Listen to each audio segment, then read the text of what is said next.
G'day guys, welcome to another one of our short videos. In this one we thought we'd cover off bank break fees.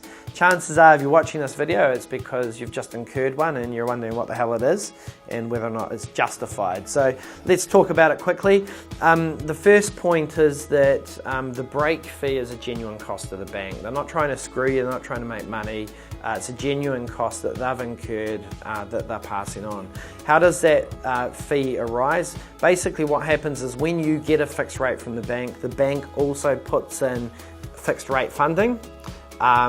So if interest rates fall and you repay the loan, they've got to break out of their funding and that costs them money and they pass that cost on to you. It's also why they don't tend to negotiate the break fee because it is a genuine cost. What does that all mean and how big can these things be? The first thing is that break fees only occur when interest rates are falling. So now that we're at the bottom of an interest rate cycle and rates are generally going up, one would expect break fees to be quite small. And even with rates going up, they still can occur because rates are volatile and do go up and down a bit. What it really means is that if you're fixing your loan long term, if you're fixing for 3, 4, 5 years, there's a couple of things that you need to think about. The first is whether or not you'll sell the property inside that time frame.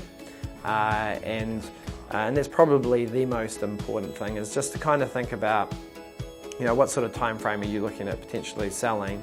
And also, to what extent would you feel regret if rates fell and you were sitting on higher fixed rates? Those are probably the two key things.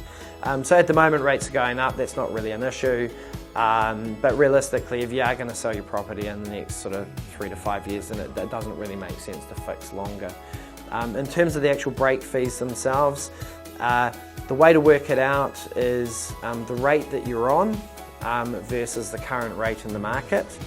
For whatever your remaining fixed rate term is. So for example, if you fixed for 5% and you fixed for 3 years and there's 1 year left and current rates are 4% for a year, then interest rates have fallen by 1%. So that's 1%, you've got 1 year left, so that's fine. Let's say you borrowed 100,000, so it's 1% times 100,000 is $1,000. 1 year left times 1 equals $1,000 break fee per $100,000 borrowed. So basically, for a 1% drop with 1 year remaining term, for every 100,000 that you've borrowed, $1,000 break fee. Hopefully that makes sense. Any other questions? Just feel free to fire them through to one of our advisors. Talk to you soon.